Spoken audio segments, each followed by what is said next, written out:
என்ன முடிவெடுப்பது என்று தெரியவில்லையா? அதிகம் யோசிக்காதே, நான் உனக்கு வழிகாட்டுகிறேன். மனதை போட்டு வதைக்காதே, மறைக்கப்பட்ட உன் அறிவை திறக்கவே நான் வந்திருக்கிறேன். உன் வாழ்க்கையில் நான் மட்டுமே நிரந்தரம், மற்ற அனைவரும் மாயை. இதனை புரிந்து கொள்ள உனக்கு சிரமமாகத்தான் இருக்கும். இருப்பினும் சொல்ல வேண்டியது என் கடமை என்று தோன்றியது. இவ்வளவு நாள் நீ செய்ததெல்லாம் போகட்டும், இனியும் அதன் வழி செல்லாதே. நீ இவ்வளவு கோழையாக இருப்பாய் என்று நான் நினைக்கவில்லை. நீ என் சிறந்த ஆன்மா. எப்பொழுதும் உன் மனம் நீ விரும்பியதை மட்டுமே செய்யும். ஆனால் உன் அறிவோ உனக்கு எது நல்லதோ அதை மட்டுமே சொல்லித்தரும்.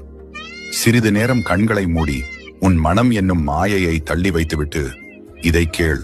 நான் தான் உன் அறிவு, நான் தான் உன் குரல், நான் தான் உன் பிரபஞ்சம், நான் தான் உன் எல்லாம். நீ செய்து கொண்டிருக்கும் செயல் உனக்கானது அல்ல. உன் நிழல் போல தொடரும் எதுவும் உன்னுடன் கடைசி வரை வரப்போவது கிடையாது. உனக்கெனவே இருப்பவற்றை நீ வெறுத்து விடாதே. அதுதான் உனக்கானது, அதுதான் உன்னுடையது, அதுவே நிரந்தரம், அதுவே உன் சரித்திரம். போதும், கண்களை துடைத்து எழு. உனக்கான கடைசி வாய்ப்பு தருகிறேன்.